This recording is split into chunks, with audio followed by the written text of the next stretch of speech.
Egg roll বানাচ্ছি। আমার দোকানে এগরোল 40 টাকা, একদম দেশি ডিমের। এটা ফাটাচ্ছি, দেখেন না কালার, দেখেন ডিমের, পোল্ট্রি দেশি।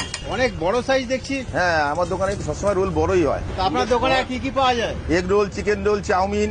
রোলের অর্ডারটা বেশি থাকে নাকি? হ্যাঁ, কম বেশি ডেলি অর্ডার থাকে। এই যে আপনি এখন আসলেন, দেখেন অর্ডার চলছে আমার এখন। এইগুলো কি আছে এই যে প্যাকেটের মধ্যে? সব অর্ডার এগুলো ডেলিভারি যাবে সব এগুলো। দিনে তাও কতগুলো রোল বিক্রি করেন আপনার মোটামুটি? কম করে 200 রোল বেচতে হবে আমাকে, না দোকানে কর্মচারী খরচা, দোকান খরচা চলবে না। এত বড় একটা দোকান, 200 রোল বেচতেই হবে আমাকে। আমার নাম বিপ্লব ঘোষ। আমার দোকান নোনাচন্দনপুকুর বাজার, অপোজিট বারাসাত রোডের উপরে। আমার দোকান 37 বছর। দোকানের নাম বাবু এগরোল সেন্টার, নোনাচন্দনপুকুর বাজার, অপোজিট ব্যারাকপুরে। এত বড় সাইজ, এত পরিষ্কার পরিচ্ছন্ন, এই এলাকায় খুব কম দোকানদারি দিতে পারবে। একদম লাল বাজার, কোনো কর্মচারী না, মানে নিজের দোকানের রোল নিজেই বানাই। না না, ভিডিও করেনি, আমি সুযোগ পাইনি।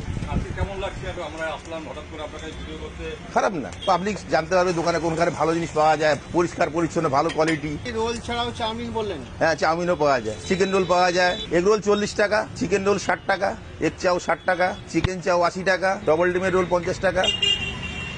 একদম মানে ফ্রেশ তেলে বানাচ্ছেন? একদম ফ্রেশ তেলে, দেখুন ব্র্যান্ডেড তেল।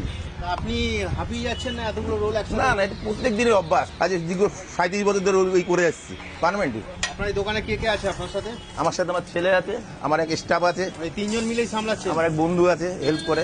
ওই যে আমার ছেলে বিক্রম ঘোষ, কলেজ স্টুডেন্ট, পড়াশোনা করে, আবার তার সঙ্গে বাবার হেল্প করে। বাহ, ছেলে আপনার কাজে? হ্যাঁ, কাজ তো করতে হবে। ব্যবসা বড় থাকলে বাবার সাথে পড়াশোনার মাধ্যমে হেল্প করতে হবে, না বাবার ব্যবসাতে বুঝিয়ে থাকবে কি হবে।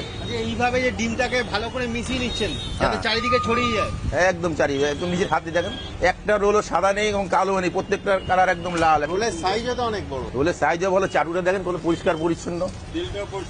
হ্যাঁ, একদম ক্লিন ক্লিন। এগুলো হয়ে গেল? হ্যাঁ, এই যে আবার প্যাকিং হবে, সব অর্ডার যাবে। এইখানে মোটামুটি কি কি মশলা পড়বে? এখন স্যালাডে আপনি শসা পেঁয়াজ পাবেন, 2 রকমের সস আছে, কাসুন্দি আছে, বিট লবণ আছে, চাট মশলা আছে, গন্ধরাজ লেবু আছে। আপনি শুধু পেঁয়াজ বলে শুধু পেঁয়াজ হবে, শসা পেঁয়াজ বলে শসা পেঁয়াজ হবে।